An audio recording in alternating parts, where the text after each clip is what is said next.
gives to the world are those four things: permanence, trust, fidelity, love, life. Those are the graces of marriage. Because of marriage, those things come into the world. So that's the first thing. So for us, we as Catholics and the Orthodox Church look at marriage a little bit differently than the rest of the Christian world. So that's the first thing to kind of take in, okay? Right? And between two Christians, it doesn't matter what type of Christian you are, that becomes a sacramental marriage. A sacramental marriage. So Jesus has raised it to the degree of a sacrament. Does that make sense, or am I speaking Greek? Okay, all right, thanks, Leah. You keep doing that, okay? All right. Let's look at the next one. 1056. The essential properties of marriage are unity and indissolubility, which in Christian marriage obtain a special firmness by reason of the sacrament. So that's basically the two properties that are given in marriage: the union of the husband and the wife, and how that can never be broken, the indissolubility of it. So no human institution can declare it anything but marriage, because Christ himself has bound those two together. That's what we're believing when we say that. Does that make sense? Okay, so here is what makes marriage, is 1057. The consent of the parties, the husband and the wife, the bride and the groom, legitimately manifested between persons qualified by law, makes marriage. No human power is able to supply this consent.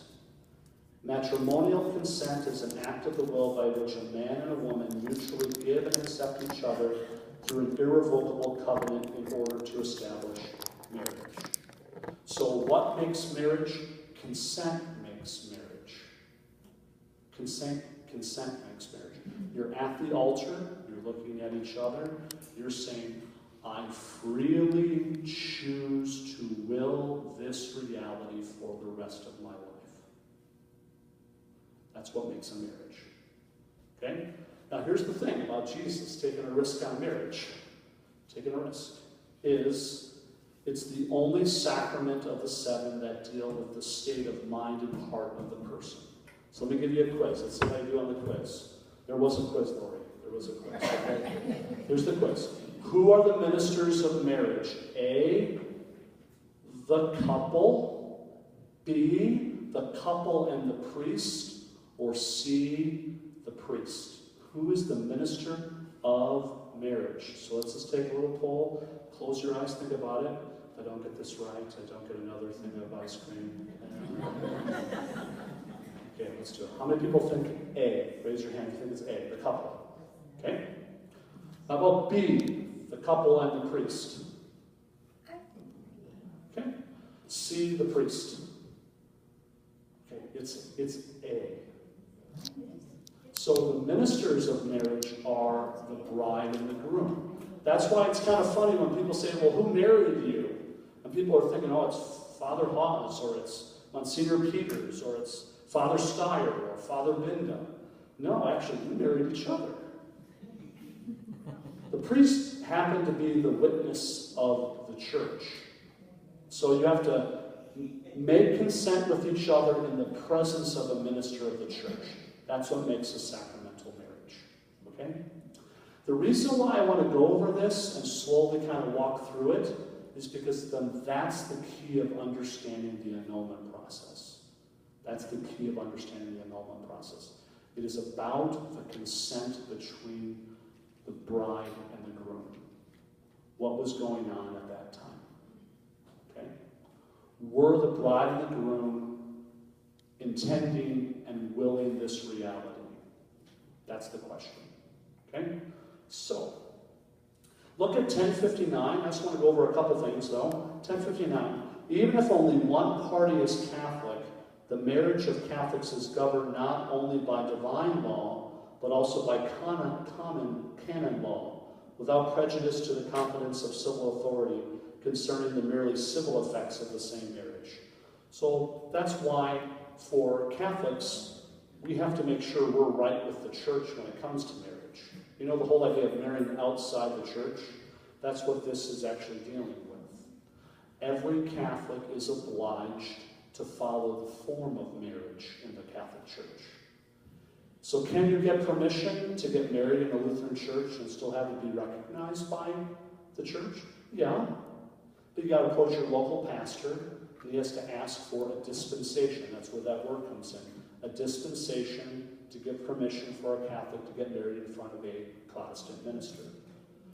But the Catholic has to promise to live their Catholic faith, and if at all possible, to raise their children in the faith.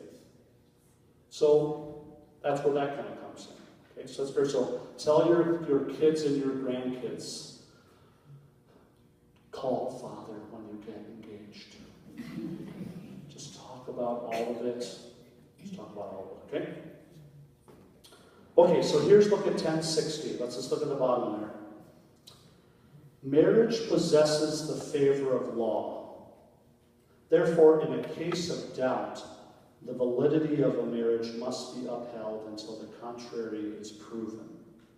Let me read that one more time. Marriage possesses the favor of law. Therefore, in a case of doubt, the validity of a marriage must be upheld until the contrary is proven. So when you look at a marriage, we just have to assume that everyone who's married is married validly. Everyone. Okay, unless a question is brought up.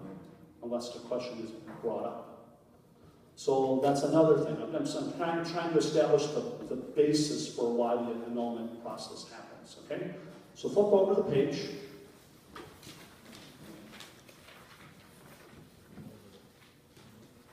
Okay, so Canon text 1063 tells you what my job is, what pastors of souls are supposed to be doing to help the community and to help prepare couples for marriage. You can kind of read that. It's a long canon, so it's a lot of work.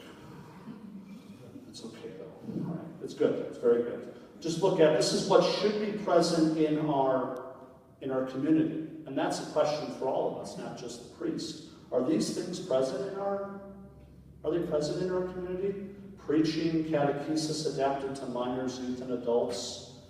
Even the use of social communication by which the Christian faithful are instructed about the meaning of Christian marriage. Whereas the culture kind of got a hold of them and saying marriage is just the one that you kind of have feelings for.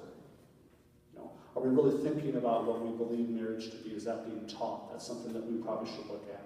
Personal preparation to enter marriage, which disposes the spouses to the holiness and the duties of their state. Are we really cultivating our own personal holiness before we get married? That's a good thing.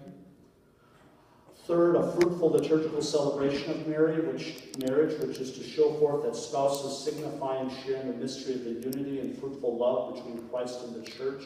Does that come out, or are we looking at the dress only? I mean, is it really a spiritual meaning behind what we celebrate? And then lastly, help offer to those who are married, so that faithfully preserving and protecting the conjugal covenant, they daily come to lead holier and fuller lives in their family. So we have the support for couples that are married. Okay?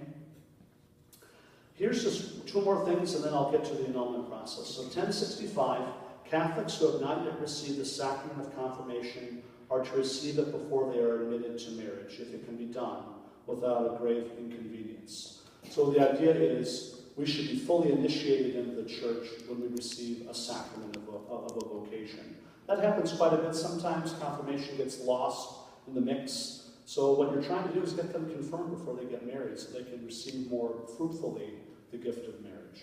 Okay? So that's one reason, that's one reason sometimes people say they want to get confirmed. I want to get confirmed because I want to marry in the church. Is that the best reason? No, but it's still a pretty good reason. Okay? So let's look at the next one.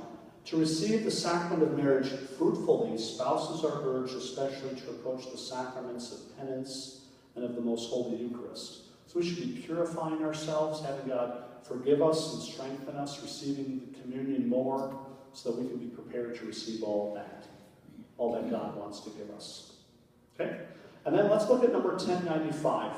There are some hesitancies or things that prevent you from getting married, which is kind of sometimes shocks people. So here are some. The following are incapable of contracting marriage. Number one, those who lack the sufficient use of reason. That's one. That would have to be a judgment. Sometimes you have some people who have Down syndrome get married. If that's the case, the pastor has to assess, can that person give themselves totally to a lifelong partnership? Okay, that's an example. Those who suffer from a grave defect of discretion of judgment concerning the essential matrimonial rights and duties mutually to be handed over and accepted. Are you able to live a lifelong commitment? Are you able to keep promises? Are you able to keep vows? Are you able to raise children? Are you able to be responsible? If those things are really not present, how can you enter marriage? Does that make sense? That's why you've got to be a certain age in order to get married. Do you know that the universal law of the church for the whole world is that you have to be 16 for men and 14 for women to get married? Holy cats. So that's the universal law, but in the United States you have to at least be the legal age of 18 to get married. I have done one marriage of a 17-year-old marrying a 23-year-old. But I had to go to the parents to get the permission for the bride to get married. So that's something there, okay? Third, those who are not able to assume the essential obligations of marriage for causes of a psychic nature. If there's some psychological underpinning or difficulty that's not being treated, that isn't being medicated, how are you able to make a lifelong commitment? So those are some things of, probably got to put the brakes on before you actually proceed. It's for the sake of the sacrament, okay? Okay. That's all I wanted to cover there. Okay, so what I wanted to do in that sheet is just to establish the purpose of marriage. What is a marriage? A marriage is the consent